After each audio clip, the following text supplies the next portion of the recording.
CNN is ISIS. They've proved this time and time again. Inspired by Alex Jones. In the years 2016 through 2020, it was very popular to go to a CNN live shot and hold up CNN is ISIS signs. This happened all over the place, all across America. Here's a fun example of it. Why is CNN ISIS? Well, because CNN defends ISIS and runs PR and cover for them, and I can prove it right now. So ISIS attacked a peaceful protest in America. This should be the biggest story in the world. It's not, because the peaceful protesters are right-wing and they don't like Islam. And so Islamists went and tried to kill them with IEDs. They were radicalized by ISIS. They said they were radicalized by ISIS. They said they were there to kill as many people as possible. They did so in 4K by throwing these homemade bombs at the actual protesters. You can see here the face of ISIS. It's like a recruitment ad for the sickest, most degenerate, saddest, most pathetic beta males on the planet. And they were dropping bombs, I mean, literally dropping bombs at the feet of cops, police officers. So, like, whatever you think of the anti-Muslim protest, and what I think about that is that we're America.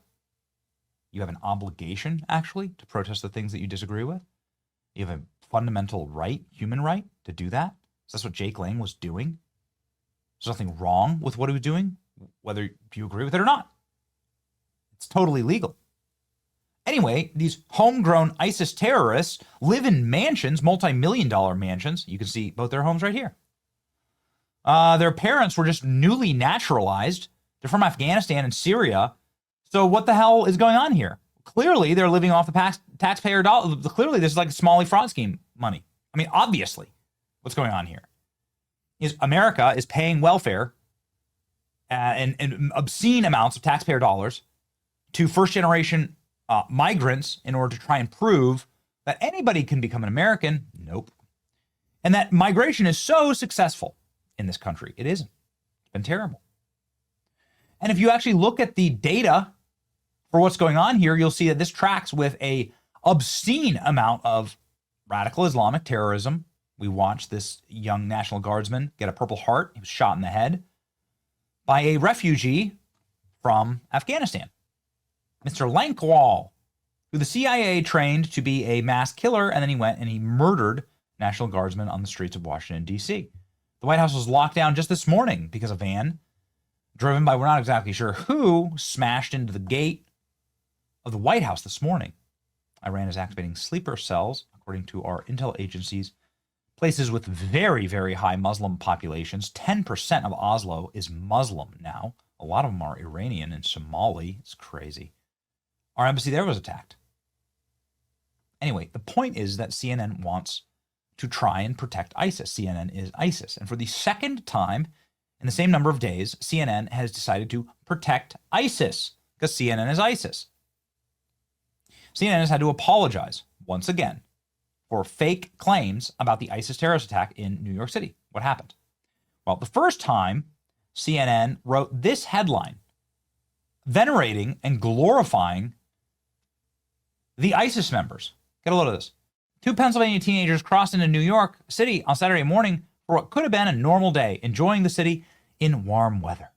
But in less than an hour, their lives would drastically change as the pair would be arrested for throwing bombs during an anti-Muslim protest outside of Mandami's home. Do you see what they've done here? They make it seem like they're part of the anti-Muslim protest. This has been all CNN has done. If you set the lie, then it doesn't matter what corrections you take. CNN has made a correction. They deleted the tweet. It doesn't matter because this is still on their website. They still write it in every single corporate media site. Every corporate media site I checked in on wrote it as though the bomb throwers were in the anti-Muslim protest outside of Mandami's home, instead of the bomb throwers being the Muslims. These are the bombs. Who were they attacking? These are the black cops that had to stand and look at the bombs. Could have exploded and killed them. They said they wanted to kill 50 people. The whole system could come collapsing down. People start to see the $2.5 million home in Newton, Pennsylvania, where the Afghan parents, newly naturalized, live. Look at this. This is where Afghan refugees live. Well, you cannot pay rent, right? CNN deleted this post and apologized. Well, they've done it again. A post regarding 2 individuals arrested for throwing homemade bombs outside of the New York City Zoran Mandami's home failed to reflect the gravity of the incident. This also fails to reflect that they're ISIS, that they're Muslim refugees, that they shouted Allahu Akbar when they threw the bombs. Both CNN's original post and follow-up deletion statement exemplify minimized framing, a media bias technique that downplays an event's severity via selective language and narrative. Ooh, good community note. Well, here it is again. Just hours after their correction, CNN tells its viewers that what happened was an attempted terror attack at Mandami, not at the peaceful protesters. Listen to this.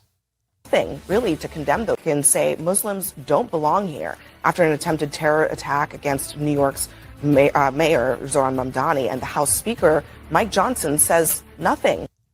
After an attempted terror attack against Mamdani. Look at this. What is wrong with CNN? They did it again.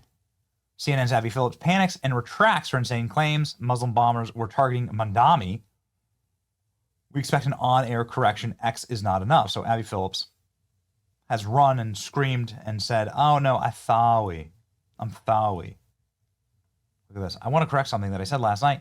The bombs thrown at New York City were over the weekend by ISIS-inspired attackers was thrown into a crowd of anti-Muslim protesters, not specifically targeting Mayor Mamdani. The wording wasn't accurate, and I didn't catch it ahead of time. I apologize for the error. It's in a prompter. None of these things these people do Mike Johnson is not says in a prompter. I've worked in cable news. I work in cable news. 2 Republicans say Muslims don't belong here. These are prompters. After an attempted terror attack against New York's She's reading Mayor Zoran Mamdani. She said it. She said what she wanted to say. She said what was written into the prompter. This is actually real. The best part is that Abby Phillips really believes that she's a journalist. Now she's getting community noted on her correction. The use of the word specifically implies Mamdani may have been a target when it's factually incorrect. Based on every report and testimony from the 2 terrorists themselves, bombs were thrown at the protesters and police in order to injure and murder as many civilians as possible. Look at that. And not specifically targeting Mayor Mamdani. Look at that. She's still trying to protect him. The lie goes out on national television. The correction goes out on a tweet. See how that works? That's right. So millions of people, and CNN doesn't have millions of viewers, but they upload it on YouTube. They put it out on X. Millions of people see this, and then nobody sees the correction. That's how it always works. This is an attempt to rewrite history, and it's insane.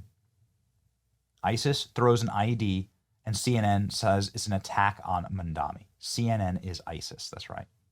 CNN is ISIS. Amazing. CNN started and ended the day completely botching this story. Mount Rushmore of great CNN moments. Remember, they had to pay Nicholas Sandmann. Fiery but mostly peaceful protest. Chris Cuomo coming up from his basement quarantine. Look at Cuomo's basement. This is going to protect you from... That's going to protect you from COVID. Inaccurate is an awfully generous way of saying dead wrong, but close enough. You can't expect a newscaster to know the top lines of a terror attack 72 hours after the attack. Having a tough time keeping up with all these CNN corrections, it wasn't just an errant social media post the other day. There was a concerted effort by CNN to obscure what really happened. If the attack was a pro-Israel Jew, CNN would be wall-to-wall, and Abby Phillip would never make any sort of mistake like this. You're exactly right. The bomb didn't target Mamdani in any way whatsoever. The target of the IED was the protesters and the cops. If it had blown up and properly lit, it would have indiscriminately killed counter-protesters too. Why does everyone keep leaving off a lit IED was dropped at the feet of cops? Not specifically targeted Mamdani, you say. It's not the only time that it happened, by the way. It also happened here. Supposedly, some of these comments are as a result of the attempt against Mayor Mamdani in New York, who was raised Muslim, was he not? Himself. Yeah. So they're being anti-Muslim and they're finally. So look, Abby Phillips loves it. She's the journalist here, and she's sitting there nodding along with the attacks on Mamdani. We'll be watching tonight to see if there's an on-air correction. CNN is ISIS. Total humiliation. You don't watch CNN. Anyway. good example here as to why not. Your boy Benny.